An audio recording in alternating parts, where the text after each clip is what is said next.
Since no piece of equipment runs forever, we inspect the boiler in our plants at least once a year to look for problems that might cause shutdowns or reduce the boiler's efficiency. There are two major areas that are inspected: the fire side and the water side. The fire side is the surfaces inside the boiler that are exposed to fire and hot gases. The water side is the inside surface of any boiler component that contains water or steam. Now, what we're going to be talking about here is how to detect potential problems during a routine fireside inspection. That means we'll be inspecting the surfaces inside the boiler that are exposed to fire and hot gases. Even though you're not the official boiler inspector, the work you do allows you to detect certain problems that can affect boiler reliability and efficiency, if you know what to look for. So, what we'll do now is to go through a typical fireside inspection and point out some of the things that you'll need to know. Several preparations must be made before inspecting a fireside.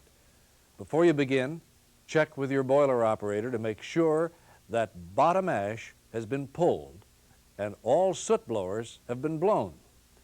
Then check to see that combustion deposits like ash and slag have been cleared from the boiler.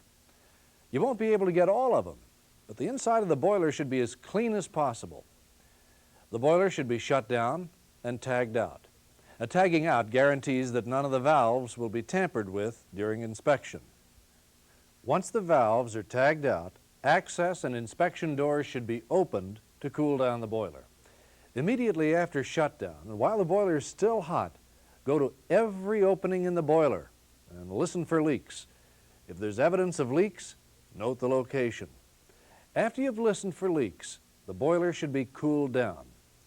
Now, once these preparations are complete, the first fireside component you'll be looking at is the water walls. The water walls are made up of water-filled tubes that line the inside of the furnace. When the furnace is in operation, heat is transmitted through the tubes to the water, which is eventually converted to steam. Water walls have four common problems: overheating, support failure, ash accumulation, and refractory failure. Overheating in the water wall tubes leads to warping, leaks, and tube blisters. Warping is caused when a section of the water wall overheats. This is fairly easy to spot.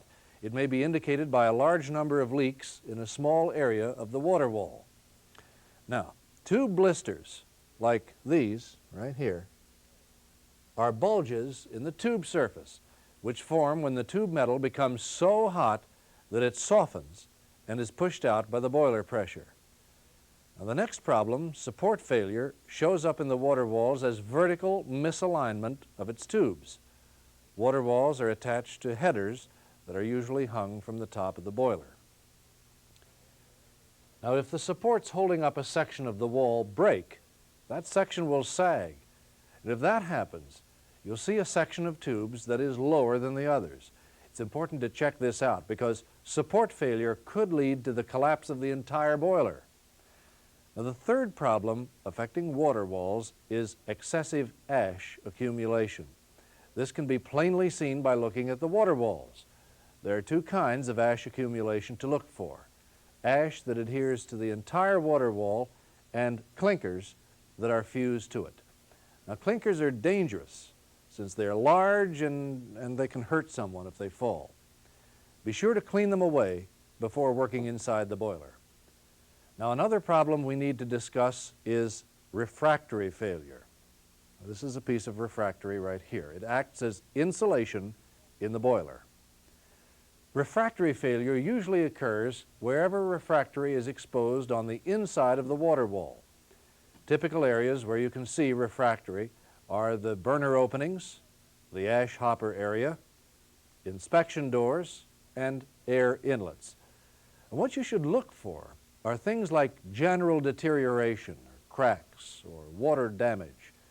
Refractory has other potential problems: spalling, cracking, and slag attack. Spalling is the flaking away of refractory. It's caused by improper installation of refractory, by sudden temperature changes, or both. Cracking is due to improper installation or sudden temperature changes. Slag attack is the chemical reaction of ash and refractory. Slag attack erodes refractory, reducing its thickness. It melts the refractory and causes it to run off. Slag attack may also cause refractory to become soft and crumbly. In some cases, slag attack will produce a glassy surface. Refractory failure, overheating, support failure, and excessive ash accumulation are not the only things to look for during a fireside boiler inspection. There are also metal problems, such as surface deterioration, failure of previously repaired areas, failure of construction welds, and leaks. Surface deterioration, like water wall erosion, can be caused by steam or water, fuel, combustion gases, or soot-blowing air or steam. Erosion can cause tube thinning. Tube thinning is a serious concern because the thickness of tube metal provides strength to contain boiler pressure. Now, these tube sections were cut out of a water wall. You can see how much thinner this side is than this side. And when the thickness of a tube is reduced, the tube is weakened, and this can result in tube failure. All boiler tubes have an acceptable minimum wall thickness. When you inspect the tubes, you have to be aware of the amount of tube thinning that can be tolerated before repairs are necessary. Now, to some extent, tube thinning can be determined by looking at and feeling the tubes. You can tell that local thinning caused by erosion has occurred because you can see and feel a gouge in the affected tubes. Erosion can happen wherever there is any flow across a boiler component. Erosion from steam or water is caused by leaks in the water wall tubes. When a tube leaks, a stream of water or steam shoots out, and if it hits a nearby tube, this stream of water or steam will wear away some metal, possibly causing more leaks. Carefully inspect the area around leaks for evidence of tube erosion. Eroded areas, as well as the original leak, should be repaired to guard against future tube failure. Other problems besides erosion may crop up in the soot blowers. Soot blowers enter the water walls through openings that should be checked when inspecting the water wall. Look for damage to exposed refractory in and around the openings. Make sure the openings are clear of ash and slag. Also, check to make certain that all the soot blowers fully withdraw. Heat in the furnace can damage the soot blower lance. Erosion is still a major concern here. Check the tubes around the soot blower openings for erosion that may be caused by steam or air coming from the soot blowers. If you find any, the soot blower may be improperly aligned, that is, blowing against rather than across the tubes. Now, if that has happened, both the soot blower alignment and the erosion must be corrected. Corrosion is similar to erosion. Corrosion is the gradual wearing away of metal by chemical action. Rust is an example of corrosion and is most likely to occur when tube metal gets wet. Another example is corrosion from soot or ash. Soot or ash can be found anywhere in the boiler. Generally, though, corrosion occurs in out-of-the-way places. Corrosion caused by rust, soot, or ash is detectable because of its coloration, mostly red or green or yellow. Corrosion and erosion are only two problems that you might find on the outside of the water wall tubes. Other problems to watch for are pitting, cracking, and scale formation. Pitting is a type of corrosion and appears as small craters in the surface of the tube metal. In severe cases, pitting can weaken the tubes, eventually causing failure. Cracking can also result in tube failure. Any sized crack in the tube surface weakens the tube. Once a crack is formed, it tends to grow deeper. Over a period of time, the crack will penetrate the tube wall and cause a leak. Finally, scale on the outside of the tubes presents two problems. For one, scale like ash insulates the tube and prevents proper heat transfer. This reduces boiler efficiency. The second problem is that corrosion may occur beneath the scale where it can't be seen. Checking for all these problems does not end your inspection of the water wall. Old repairs must also be checked. Careful records should be kept of each repair, what it was and where it was located. During each inspection, previously repaired areas should be examined to make sure the repairs have not failed. A failure that happened in a particular area once may happen there again. Another water wall item to check out is construction welds. These joined the tubes together when the boiler was first built, and they're subject to leaks. Leaks in general are the fourth potential problem in the water wall tube metal. Since the boiler is shut down during inspection, water may not be spouting out of the leaks unless the boiler is under pressure. So, to detect leaks at the welds, look for dampness on the tubes or discolorations of the water wall. Any visible erosion or corrosion anywhere may be evidence of leaks. Also, any tube crack may be a leak. We've gone over 4 potential problems with the metal in the water wall tubes.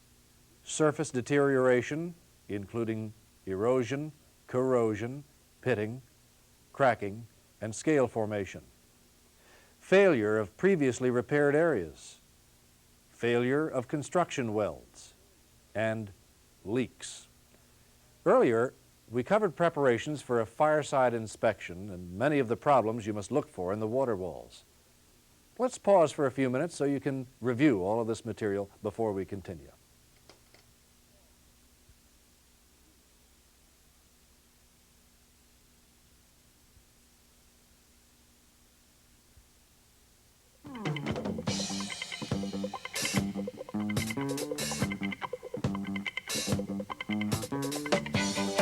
Now that you're familiar with some of the problems to look for during water wall inspection, let's discuss how you find them. We'll go over some inspection procedures and why they're needed. Boiler inspection actually starts before you enter the boiler. Listening for leaks, for example, is part of that pre-entry inspection.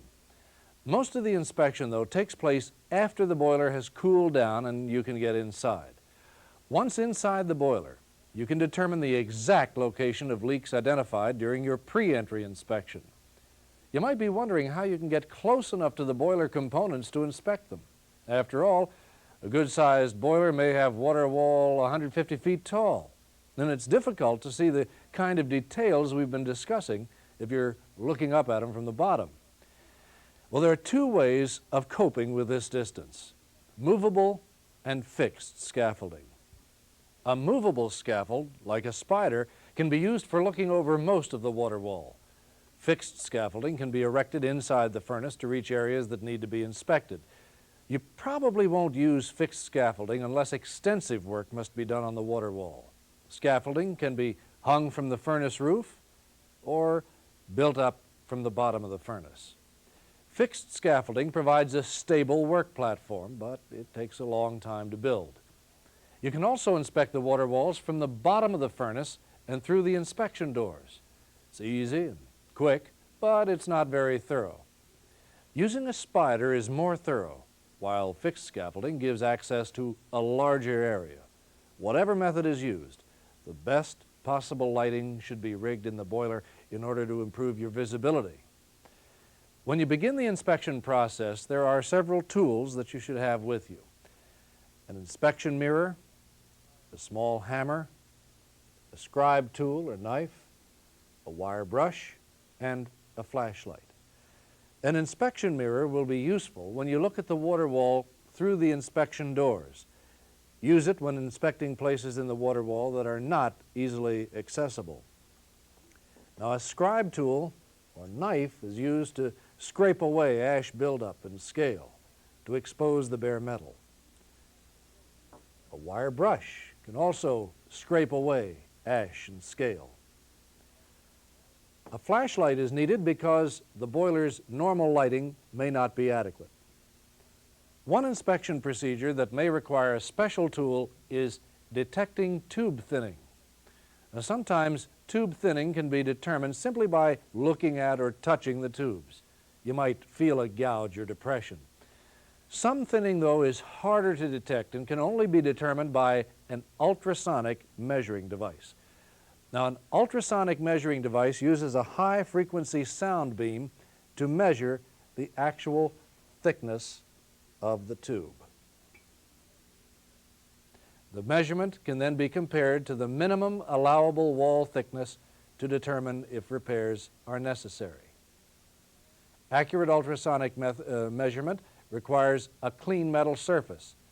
Preparation often includes sandblasting the metal surface to ensure accuracy. Ultrasonic measuring is one kind of non-destructive testing, or NDT. It's an excellent method for tube measurement, but it's not the only one. A sample cut from a tube is another way to measure thinning, but that's destructive. So the preferred method is to use ultrasonic measuring. While tools like the ultrasonic measuring device are helpful, the most important ones are your eyes, ears, hands. Look for problems. Listen for running water that indicates leaks. Feel a tube's surface to determine its condition. Sometimes you'll feel things that your eyes have missed. Remember that safety is important during all phases of fireside inspection. Different inspection methods inside the boiler require different safety measures, yet there are standard safety procedures you should always follow no matter what you're doing. Make sure there's adequate ventilation in the boiler. One way of doing this is to set up a fan in the inspection door like this. Also, make sure that no harmful gases are present. Clinkers and accumulations of ash should be removed from the boiler walls. You don't want them to fall on you while you're inside the furnace. Besides standard safety gear like a hard hat and safety shoes, additional equipment including eye protection, gloves, protective outer clothing, and ear protection might also be necessary. Special precautions are needed when you're above the boiler floor. For example, using a spider calls for additional safety precautions because you're working at great heights. Before the spider is installed in the furnace, check its cables and hoses. Make sure they're in top condition.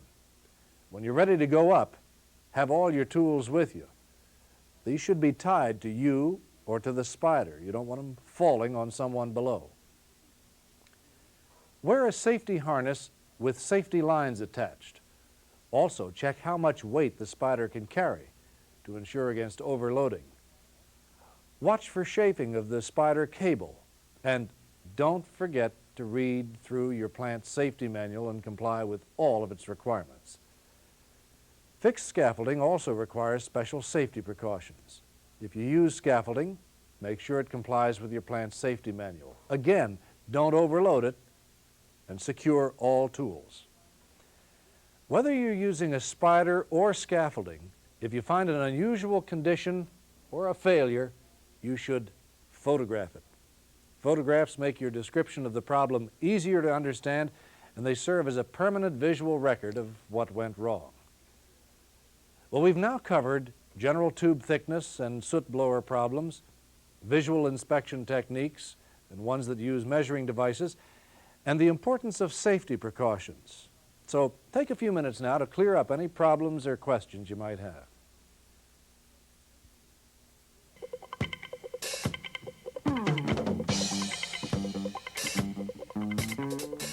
There are still 4 other water wall problems we need to talk about: clinker damage, flame or fuel impingement, trouble with burner openings, and trouble with inspection doors. Now, clinker damage occurs when clinkers high in the furnace fall and hit the water wall tubes at the bottom of the furnace. This causes tube bending, crimping, and denting, and it also wears away the tube metal. Severe bending is a serious problem because it'll restrict water flow, which leads to tube overheating and failure. Wearing away of the tube can result in tube failure as well. Be sure to check for all these conditions when you inspect the clinker impact area at the bottom of the boiler. Flame and fuel impingement occur near the burners. Impingement is the throwing of flame and fuel against the water wall rather than into the center of the furnace.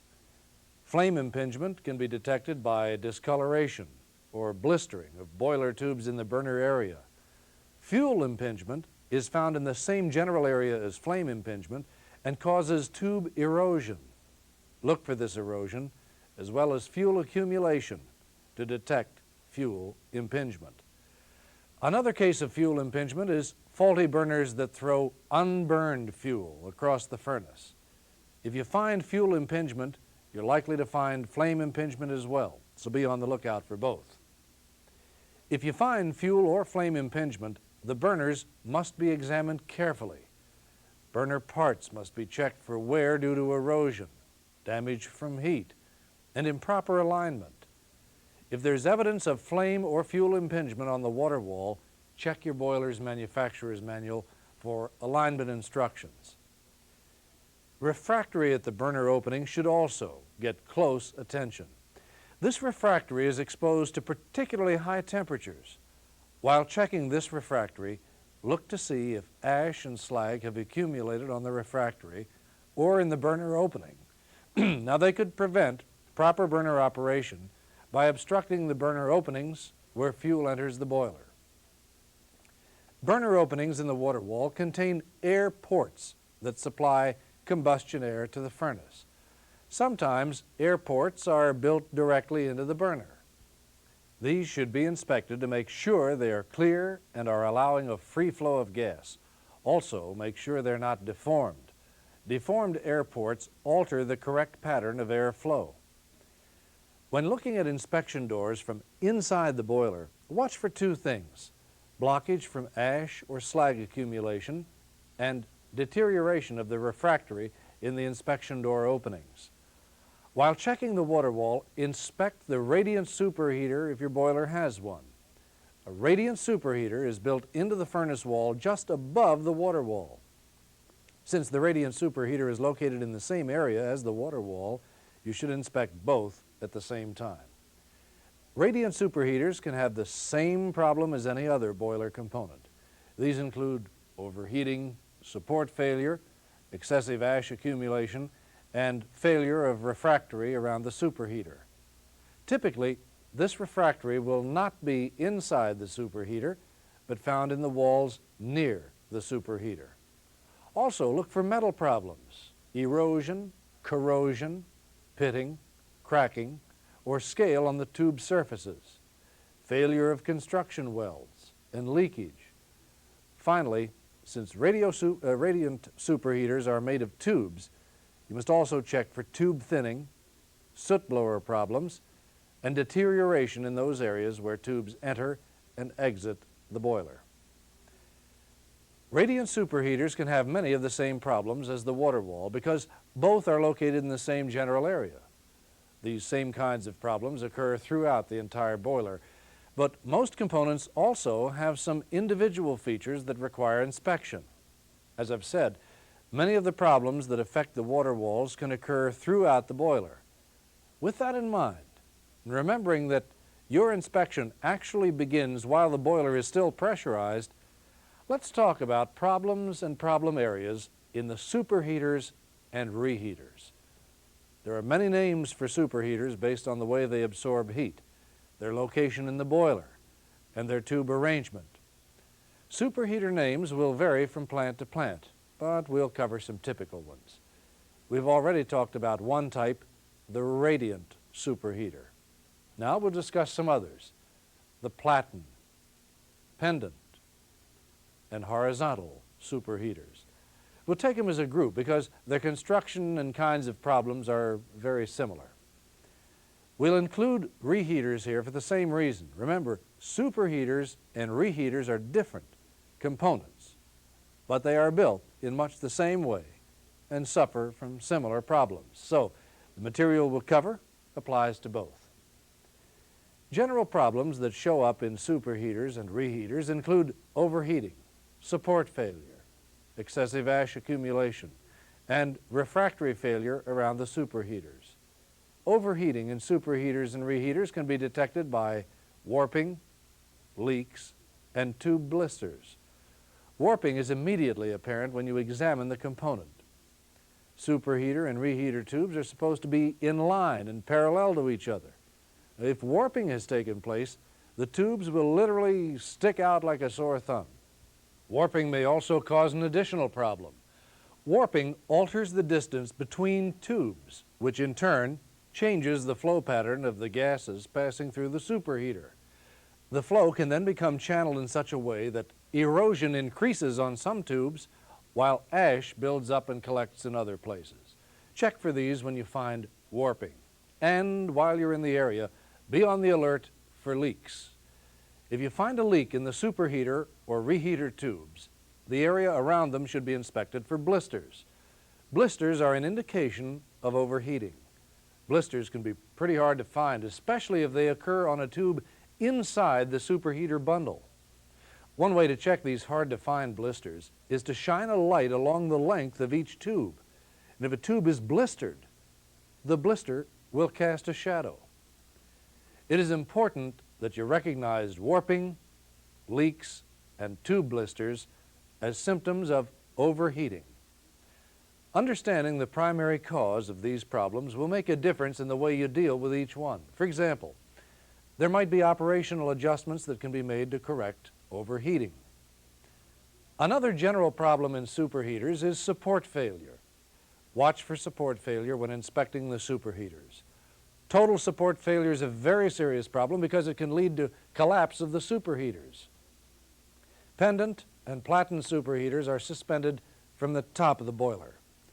Each tube element is attached to headers located outside the hot gas path. The headers have their own supports.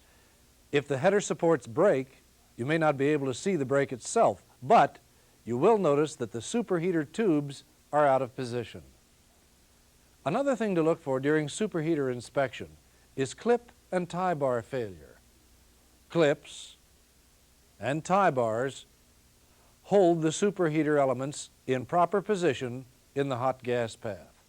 Failure of clips and tie bars makes it easier for tube elements to warp out of position. Some supports for the horizontal superheaters are located within the hot gas path. Usually this kind of superheater is supported from above. However, there may be tie bars to hold the superheater's bundles together. Tie bars also provide support for the lower parts of the tube elements. Since these supports are exposed to hot gases, they're more likely to fail than supports located outside the hot gas path. Regardless of the type of supports a superheater uses, all superheaters and reheaters, like all boiler components exposed to ash, are subject to excessive ash accumulations. Now, some of this ash accumulation is unavoidable. But the important points to remember here are that it is important to detect ash accumulation and that areas near the accumulation should be closely examined. The final problem common to most boiler components is refractory failure. Refractory in the superheater and reheater areas is no different from refractory elsewhere in the boiler. You should look for the same kinds of refractory failures in the superheaters and reheaters that you look for in the rest of the boiler, especially spalling and cracking. Well, we've now discussed 4 more water wall problems: clinker damage, flame and fuel impingement, trouble with burner openings, and trouble with inspection doors. We've also covered some things to look for in the superheaters and reheaters, including overheating, support failure, excessive ash accumulation, and refractory failure. Let's take a few minutes to go over the material in your texts and clear up any questions or problems you might have.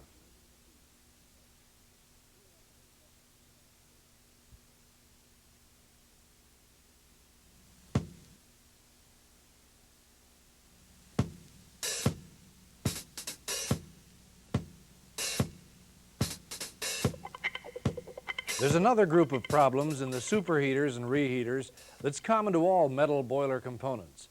This group includes erosion, corrosion, cracking, problems in areas of prior repairs, problems with construction welds, and leakage. Accelerated erosion is caused by warping and ash blockage. Erosion is therefore most likely to appear where gas flow is particularly rapid or where ash concentration in the gas flow is particularly heavy. Ash concentration may be heavy where gas flow makes a turn. Tubes at the outside of the turn are especially vulnerable to ash erosion because there the gas flows faster and loose particles tend to become more dense and abrasive. Erosion in the superheaters and reheaters can also be caused by a steam jet from a leaking tube. A steam jet from a leaking tube can erode the metal of adjacent tubes until they also leak. When inspecting superheaters and reheaters, be sure to look for evidence of erosion in areas around known leaks. Also, eroded areas may indicate leaks that were not previously detected. The next metal problem is corrosion, a chemical attack of the tube metal.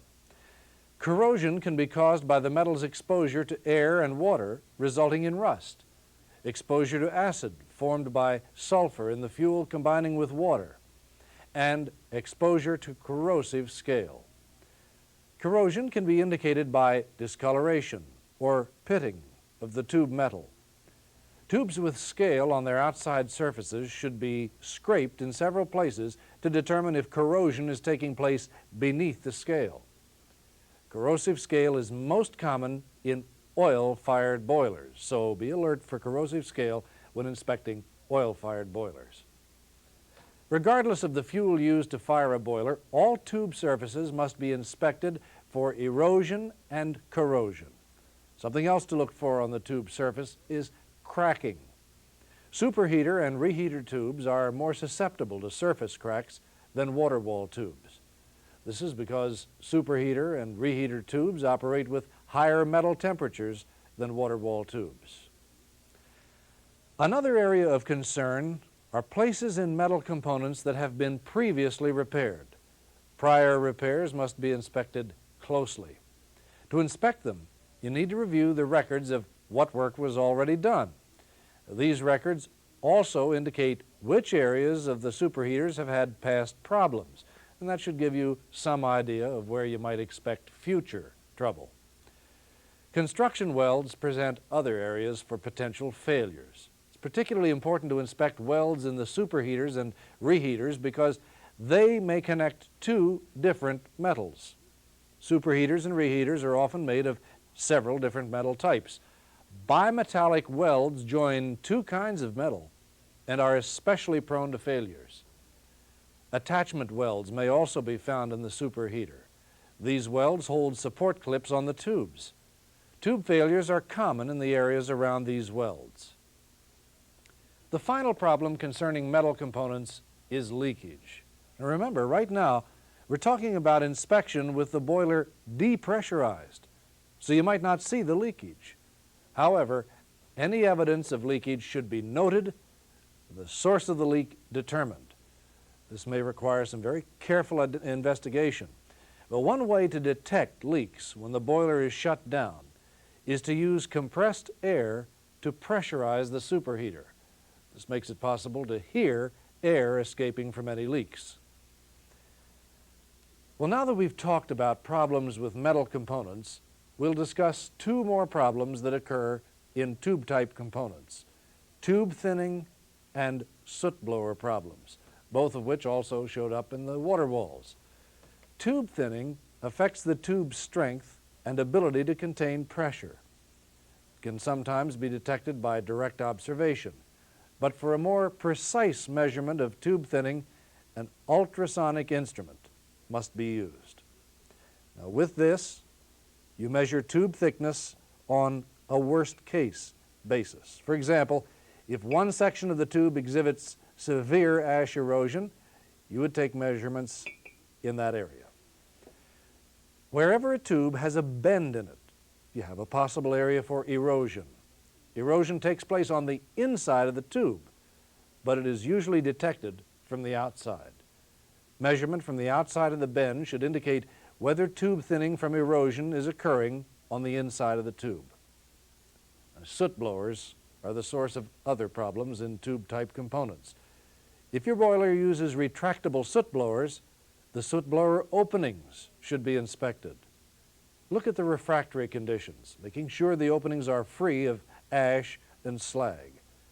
If the soot blowers are retractable, they should move all of the way out of the boiler. Permanently installed soot blowers, on the other hand, have different problems. Check permanently installed soot blowers for warping or other damage from heat, improper alignment, erosion, blockage or wear of the blowing nozzles, and improper attachment. In the soot blowing areas of both kinds of soot blowers, you should inspect boiler tubes for erosion caused by the soot blower. Inspecting the superheater to find these problems is usually easier than inspecting the water walls. Access to the superheaters is generally accomplished by crawling through doors at either end of the tube bundles. Usually only a minimum amount of scaffolding is required for access. Now that doesn't mean that the superheaters don't pose problems. Platen superheaters are hung above the furnace and can only be reached by scaffolding or spiders. Other kinds of superheaters present a unique access problem because of their construction. Their tubes are packed so tightly together that the outside tubes in a bundle prevent close examination of the inside tubes. When it's necessary to work on the inside tubes, access to them is gained by spreading the outside tubes apart. They are then held out of position until the work is completed. Now, this tube spreading method is effective, but it is time-consuming and not practical for periodic inspection. An adequate inspection can be done by looking down the aisles in the superheater bundle, and this long-handled inspection mirror will allow you to look inside the bundles more closely. Spreading the tubes solely for inspection purposes should only be done as a last resort. Other than tube spreading, superheater and reheater inspection uses the same techniques and tools as Waterwall inspection. Well, our discussion of superheaters and reheater inspection is centered on several groups of problems. One group of problems was common to almost every boiler component: overheating, support failure, excessive ash accumulation, and refractory failure. Another group of problems concerned metal components: erosion, corrosion, cracking of the tube surface, problems with areas previously repaired, problems with construction welds, and evidence of leakage. The two other types of problems we went over affected tube-type components. These were tube thinning and problems with soot blowers. Finally, we touched on a special problem: access to the inner tubes that might be encountered when performing superheater and reheater inspection. Each individual problem has its own cause and detection devices. It's important that you know all of them. During inspection, you're likely to see most of the conditions we've examined. So why don't you take some time now to review all of this material in your text and solve any questions or problems you might be having.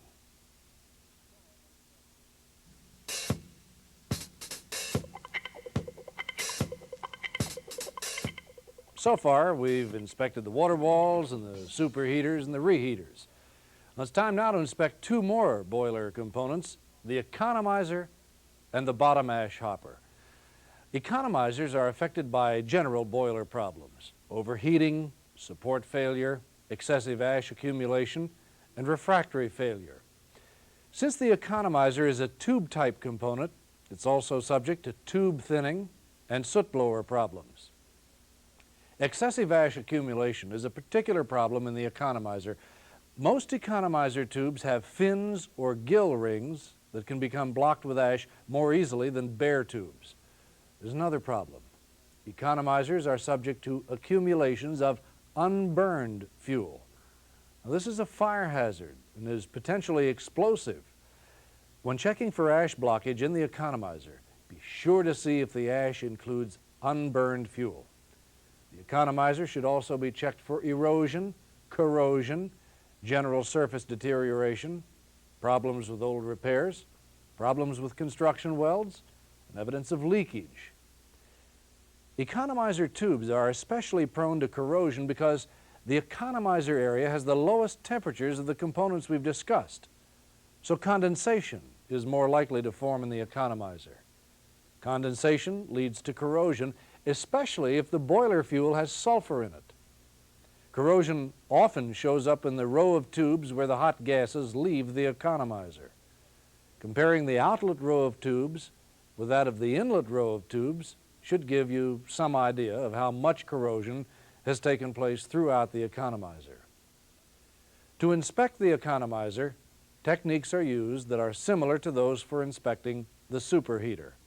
Like the superheater, economizers have tubes packed so close together that it's difficult to see the tubes within the bundle. Inspection of the inside tubes is generally made by looking down the lanes between the tubes. And here too, closer inspection can be accomplished by using a long-handled inspection mirror. As a last resort, the tubes may be spread apart to provide access to the inside of the bundle. It's important to look at the inlet and the outlet row of tubes because they're accessible, and their condition will give you an idea about the condition of the inside tubes. Another component that requires inspection is the bottom ash hopper. Now, the bottom ash hopper must be examined for 5 problems that affect the refractory inside the ash hopper. These are the effects of rapid temperature change, ash buildup, erosion, surface deterioration, and problems in previously repaired areas. The bottom ash hopper can have refractory problems caused by the bottom ash that collects there. The ash is very hot when it enters the hopper. Normally it is cooled quickly by water in the hopper. However, this water must be drained every once in a while to get rid of the accumulated ash. While the hopper is empty, hot ash can heat the refractory on the inside of the hopper. This problem is made worse by the sudden temperature change that occurs when the ash hopper is refilled with water. The combination of heating and then sudden cooling of the ash hopper can lead to spalling and cracking of the refractory. Ash buildup is another problem in the bottom ash hopper. All bottom ash should be removed from the hopper when it is drained. Some ash may remain in the hopper if the spray nozzles are misaligned. If some ash does remain in the hopper, note it during inspection. The remaining ash will have to be removed manually. Early detection and correction of a problem within the ash hopper will avoid repeated manual ash removal. Another problem that can show up in the ash hopper is erosion of the refractory. Anytime water flows over refractory, there's the possibility of erosion. Be sure to check the general surface condition of all of the refractory inside the ash hopper. Things to look for include spalling, cracking, and erosion. Also, if you can see refractory anchoring devices at the refractory surface, the refractory is either badly worn away or was improperly installed. Previously repaired areas must also be checked when inspecting the ash hopper. Refractory breakdown in the bottom ash hopper is a fairly common occurrence. An ash hopper's refractory may be repaired many times, so inspect the refractory to make sure it's holding up. 4 more areas in the ash hopper are concerns during an inspection: the boiler bottom seal, the ash spray pipes and nozzles, the ash gate, and the ash hopper inspection doors. There are only general areas in the ash hopper, the ones that I've mentioned here, so some boilers will have even more places that require inspection. The boiler bottom seal is a seal between the boiler and the ash hopper. The boiler bottom seal isolates the furnace from its surroundings.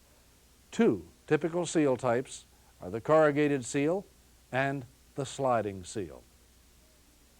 The corrugated seal type allows the boiler wall to expand. The corrugated seal is accordion-like, an accordion made of corrosion-resistant steel. The sliding seal type is an overlapping metal joint which allows the boiler wall to expand. This type of seal uses water to prevent any flow of gas into or out of the boiler.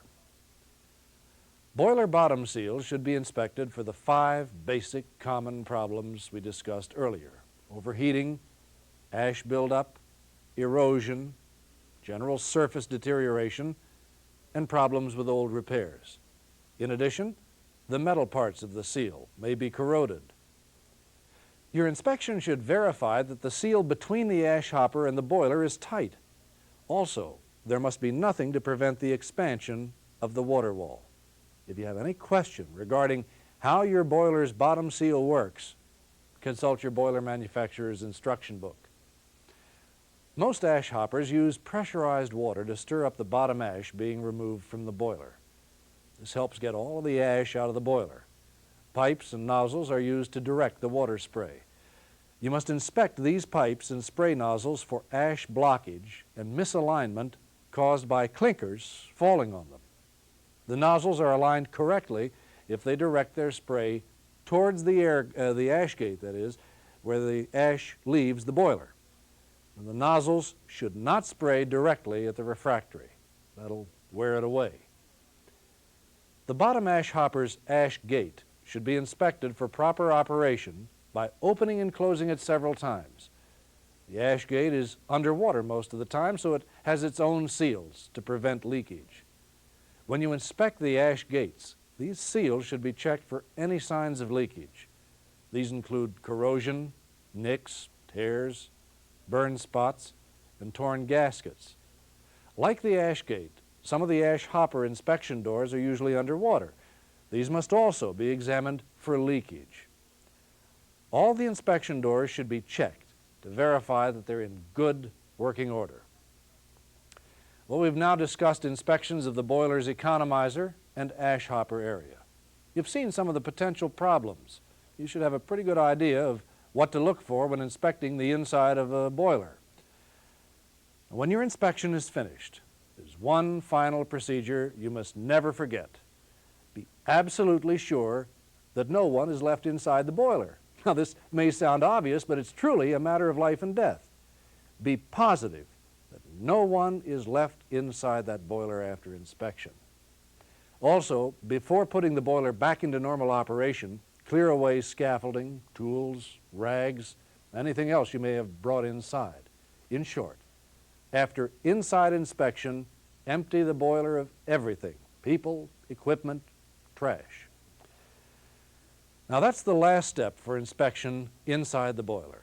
Still to come is the inspection of the outside of the boiler, which we'll discuss after you take some time to go over all of this material in your text.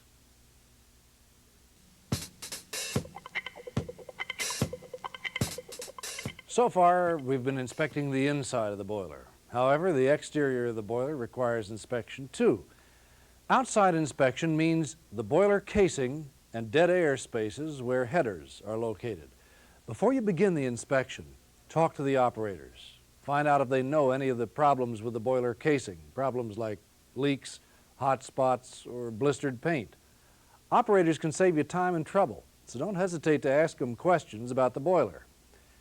The boiler casing, which is the outer steel skin of the boiler, is subject to those 5 common problems we keep seeing throughout the boiler: overheating, support failure, corrosion, problems in areas of prior repairs, and problems with construction welds. Some signs of overheating are burned or blistered paint. In fact, the casing may even get red hot. Overheating of the boiler casing leads to buckling, and this is caused by expansion of the casing metal. You can detect buckling by bulges and cracks in the boiler casing. Casing buckling can cause problems inside the boiler, so look closely at the inside components in the area where buckling takes place. The casing is hung at the top, so many of its supports are located there. To determine if there is casing support failure, look for broken or loose hangers, loose attachment bolts or pins, broken attachment lugs, and failure of any of the steel columns or beams from which the boiler is hung. Corrosion of the boiler casing can be caused by moisture, and it's a problem that can show up anywhere. Indications of corrosion are discoloration, roughness, and holes in the casing metal. Unpainted steel is particularly susceptible to corrosion attack. A previously repaired area in the boiler casing may not only be the source of current problems, but also indicates a previous casing problem. It's a good idea to inspect any previously repaired areas to verify that the repair work is holding up and that there have been no reoccurrences. Always check the construction welds in the boiler casing. Casings are constructed from large steel plates that are welded together, and the welds should not be cracked or corroded. There are still 4 more areas we need to discuss in connection with inspection of the boiler casing and its external features. These are casing stiffeners, casing penetrations, the boiler drum, if there is one, and safety valves. Casing stiffeners are projections from the casing that have been installed to give the casing added strength. They look like big fins welded to the casing. These welds should be examined for cracks and corrosion. Casing stiffeners are also good indicators of buckling. If the casing buckles, the stiffeners will bend. Bent stiffeners may be easier to see than bulges in the casings. Casing penetrations are the places where pipes or tubes go through the boiler casing. These are weak areas of the boiler, and failures can start here. Also, thermal expansion may press the pipe running through the boiler casing against the casing itself. This can damage the casing and the pipe. A hole in the casing can lead to corrosion. While inspecting the boiler casing, you should also inspect the exposed parts of the boiler drum or moisture separator. When inspecting either one of these, look for signs of corrosion and cracking where the metal is exposed. Check the welds on all the pipes and tubes attached to them for cracking and evidence of leakage. Verify that the insulation is intact and that it has not been damaged by water. Take a look at the safety valves. They can be inspected when the casing inspection is done. A complete safety valve inspection requires the valve to be disassembled, but that's not the kind of inspection we're talking about. Talk about that inspection another time. Here, we want to check 2 things: that the hand releases are installed and that the valves are not gagged. The gag, placed here, is a device that keeps the safety valve from opening. When installed, it prevents the safety valve's function of relieving pressure. Well, that covers inspection of the boiler casing. Now, let's talk about inspecting dead air space. Dead air spaces are enclosed areas outside the hot gas passages where the headers are located. These headers are your primary concern when inspecting dead air spaces. There are several common problems associated with the headers. We'll cover 6 of them: support failure, evidence of leakage, corrosion, cracks, problems in areas previously repaired, and problems with construction welds. Pay particular attention to the header supports when you inspect the upper headers. These supports hold up part of the boiler, so check the headers to make sure they appear level and in proper position.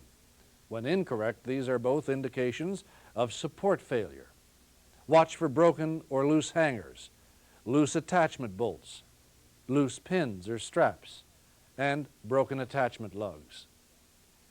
Evidence of leakage at the headers will show up as moisture deposits and discoloration of the header metal. Leaks are especially likely at places where tubes are joined to the header. Other likely leakage areas are those with other attachments to the header. Those include vents, drains, and safety valves.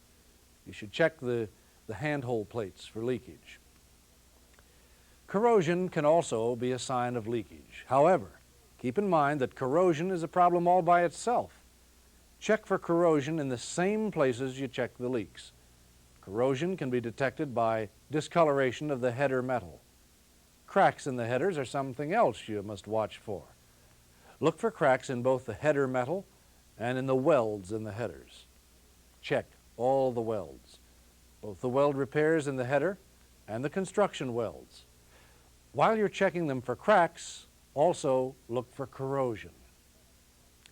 Well, that completes our talk on the problems you might run into on the outside of the boiler. The casing is subject to overheating, support failure, corrosion, problems in areas of prior repairs, and problems with construction welds. Also, we've covered the types of problems you're likely to see in casing stiffeners, at casing penetrations, in the boiler drum, and in the safety valves. Remember, each plant is different. Yours may have particular problems that must be checked. Also, always talk to your operators and refer to your plant's instruction and safety manuals. You must clear up any doubts you may have before you start work on a boiler. Well, there are lots of potential problems to watch for while working on or around a boiler, so review all of the material in your text and take care of any questions or problems you might have. Be sure you understand all of the material, because knowing what to look for and where to look for it is what a thorough fireside inspection is all about.